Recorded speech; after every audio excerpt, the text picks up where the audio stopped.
Hola a todos y bienvenidos. Para los que no me conocen, soy Miriam León. En mi día a día me divido entre la psicología infantil, las clases como maestra y las historias como escritora de literatura terapéutica. Hoy vamos a hablar del material didáctico número 23 sobre educación emocional, pero lo vamos a hacer a mi estilo. Si veis que miro hacia abajo, es que yo tengo la presentación aquí, que vosotros estáis viendo detrás de mí. Lo que vamos a ver es desde una mirada que transforma las aulas. Quiero explicaros la empatía, entenderla desde la experimentación, no desde la imposición. Y quiero que descubráis cómo vuestra programación didáctica puede brillar ante el tribunal utilizando un cuento y el vínculo diario con vuestros alumnos, ya que van a ser las herramientas más potentes de inclusión y de prevención. Mirad, cuando estamos ante el tribunal, cometemos un error súper común, y es que planteamos la educación emocional como si fuera una asignatura de viernes por la tarde. Y no, la educación emocional es el latido constante en el aula. No se trabaja solo con dinámicas aisladas, sino que debemos construirla baldosa a baldosa de manera diaria. Es decir, con la rutina. Sobre todo en la figura vuestra como docentes. Estaréis de acuerdo que nuestros niños se miran en nosotros como si fuéramos su espejo. Por lo tanto, al tribunal le interesan las actividades que vamos a hacer con los niños, por supuesto que sí. Pero también quieren saber cómo vamos a reaccionar nosotros ante un conflicto que se nos plantee. Es decir, les importa nuestra forma de comunicar, el cómo les hablamos, el cómo les corregimos, el cómo los acompañamos. Es de ahí precisamente donde sale el verdadero aprendizaje. ¿Cómo gestionamos un error o un conflicto en directo? Os puedo asegurar que es la mayor lección emocional que les podáis dar a vuestro grupo de alumnos. De ahí que al tribunal lo que haya que demostrarle es presencia, acompañamiento y validación. ¿Y hacia dónde vamos con todo esto? Escucharemos voces del tipo: estás perdiendo el tiempo, ¿para qué tanta explicación a los niños? Pues señores y señoras, no estamos perdiendo el tiempo. Lo que estamos haciendo es preparar el cerebro, dotar el cerebro de los niños de unas condiciones óptimas para el aprendizaje. Porque un niño que está asustado, que está invalidado, que está estresado, se bloquea y sus funciones ejecutivas no van. Entonces, por eso es tan importante enseñarles autorregulación y empatía, porque eso va a repercutir de manera directa, directísima, en el rendimiento académico, en la motivación y en la atención. Pero para que un alumno se atreva a aprender, primero necesita un lugar para ser. Y esto es clave, que creemos un clima emocional seguro en el aula, en el que donde el alumno sepa que equivocarse no es un problema, que no existe el miedo al ridículo y que las emociones que sientan pueden expresarse allí. ¿Cómo conseguimos integrar todo esto en nuestra propuesta pedagógica? Pues bien, es sencillo, pero tenéis que apuntaros estas frases, por favor, papel y lápiz, a fuego para utilizar en vuestro discurso ante el tribunal. La primera, validar las emociones. Es decir, que tengan un espacio para sentir sin juicio. Segundo, escucha activa. Debemos fomentar una participación segura. Tercero, el refuerzo positivo, que consiste en valorar el esfuerzo y el proceso, no solamente el resultado final. Y por último, que sería la cuarta, cuidar el lenguaje emocional. Debemos evitar las comparaciones o las etiquetas que puedan resultar hirientes, ya que condicionan el autoconcepto del alumno. Y ahora pasamos a la práctica real. ¿Cómo meto yo todo esto de lo que hablamos en mi cronograma escolar dentro de la unidad didáctica?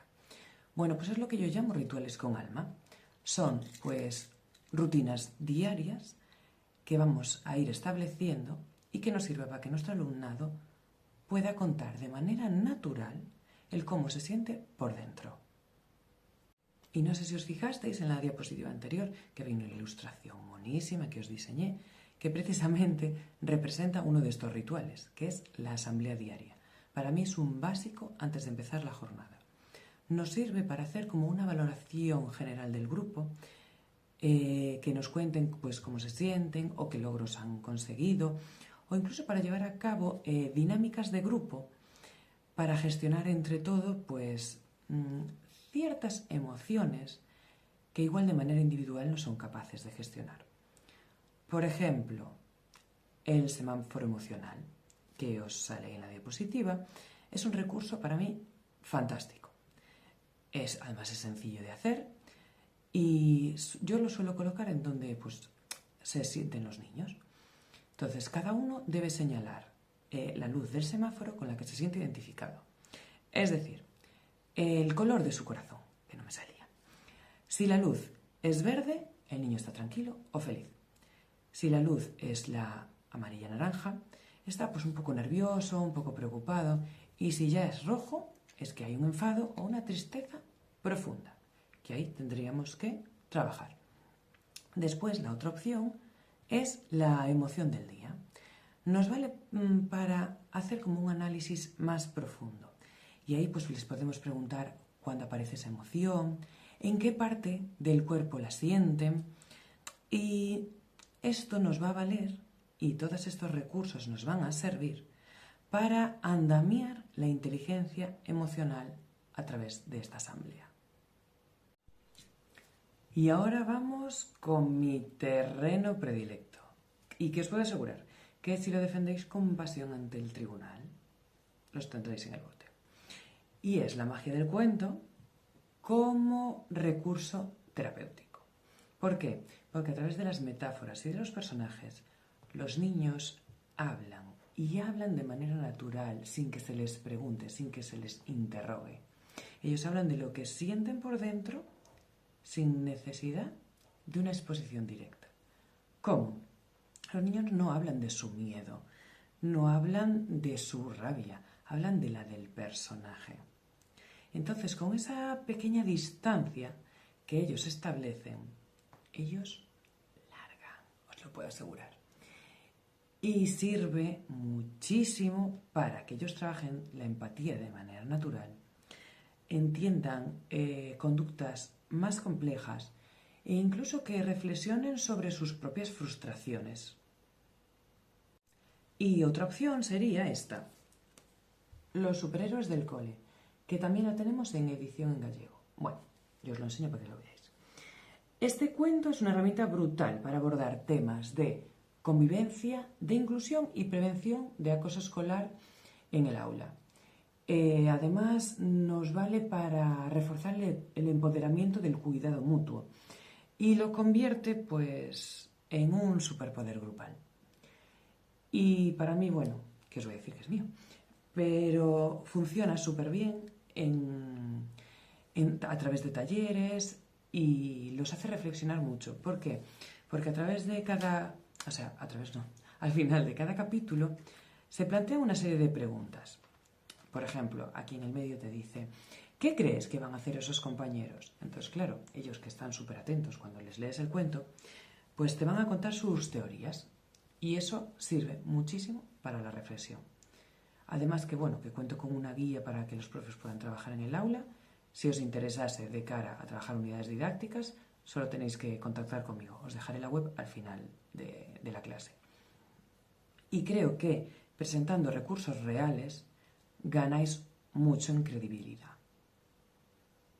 Y ahora pues me gustaría hablaros de las herramientas de regulación. Porque saber qué nos pasa está muy bien. Pero, ¿qué necesitan los niños? Necesitan herramientas físicas y corporales para transitar esas emociones cuando ellos se ven súper desbordados. Entonces, algo que a mí me parece maravilloso es que en el aula, si tenéis la opción, incluir en este diseño el rincón de la calma. Pero, ojo, cuando lo expongáis ante el tribunal, siempre debéis matizar que bajo ningún concepto es un castigo que no es un rincón de pensar o una silla de pensar y que no es una consecuencia negativa. Los niños que vayan allí van a tener libre acceso y van a ir cuando ellos lo necesiten.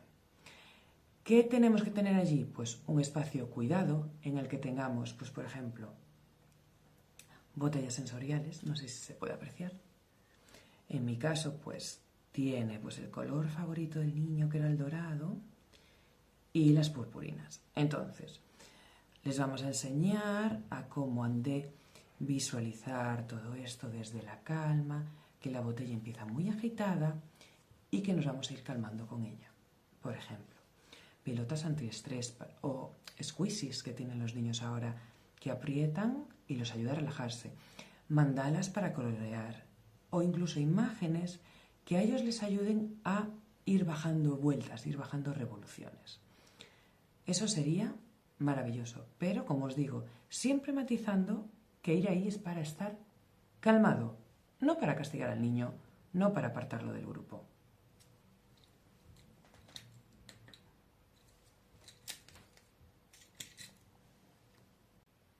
Acompañad vuestro discurso sobre el rincón de la calma con técnicas corporales y de respiración consciente. Eso lo complementa, digamos así. Entonces, lo ideal es que diseñéis pequeñas pausas activas de estiramientos o de yoga infantil, pues antes de hacer un examen o cuando suben del recreo, que suben súper alborotados. O sería fantástico que antes de hacer una actividad de alta demanda cognitiva pudiéramos hacer esto. ¿Por qué? Porque esto hace que el cuerpo vuelva al equilibrio y así nuestra mente esté súper dispuesta a aprender. Porque al final la educación emocional es una herramienta social que nos enseña a convivir. Debemos tender puentes mediante lazos de unión. ¿Y eso cómo lo hacemos? Lo hacemos a través del aprendizaje cooperativo y de juegos de role-playing. Cuando un alumno se pone en la piel de otro compañero en un role-playing, entiende de manera vivencial el que su otro compañero siente de la misma forma que siente él. ¿Y qué hacemos cuando surge un conflicto? Pues ahí debemos siempre activar la escucha activa.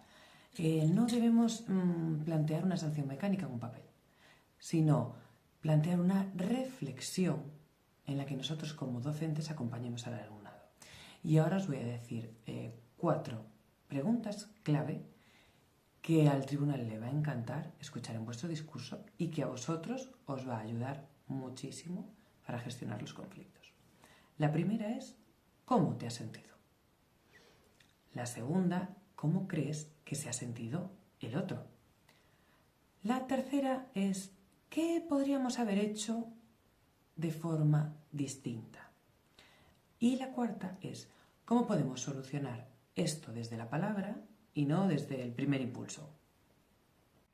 Y para que vuestra propuesta quede perfectamente hilada en función de la especialidad a la que os presentéis, aquí os dejo pues una hoja de ruta de diferentes actividades que podéis incorporar ya de manera directa a vuestras unidades didácticas o vuestras situaciones de aprendizaje.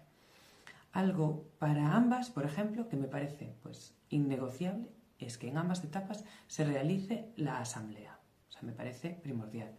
Y si podemos incluir pequeñas píldoras de respiración consciente, creo que es maravilloso antes de que empiecen los niños tareas más complejas. Creo que es básico que desde pequeñitos consigamos que aprendan técnicas de autorregulación como estas.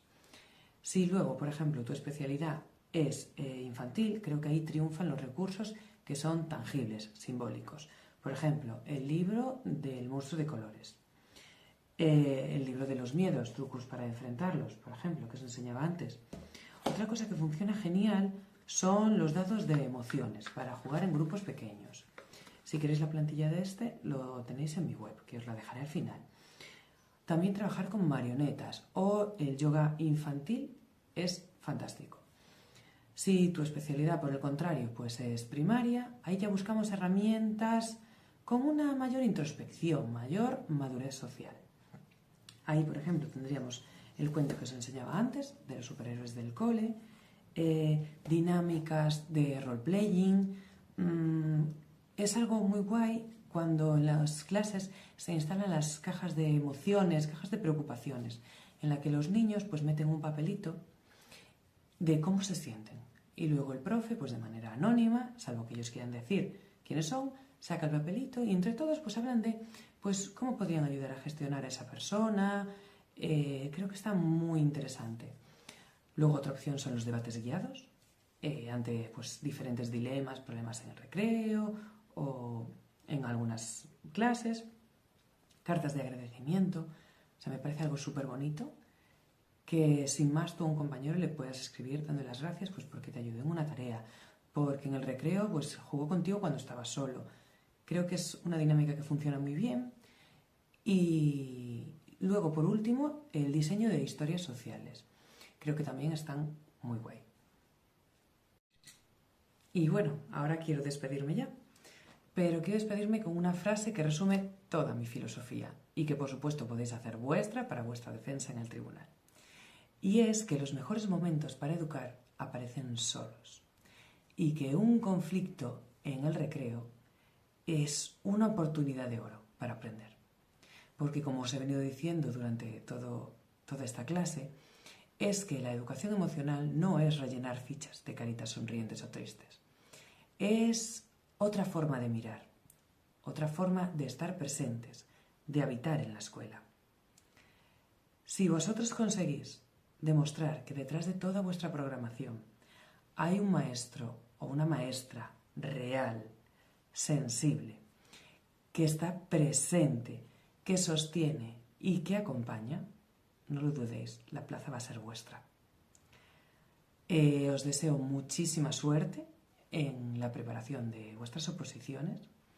Si queréis conseguir los recursos de los que he hablado, el dado de las emociones o los libros que comentaba, solo tenéis que visitar mi web, tecuentomiriamleon.es, y estaré encantada de atenderos por email o lo que necesitéis. Muchísimas gracias por compartir este espacio conmigo. Nos vemos pronto y un abrazo.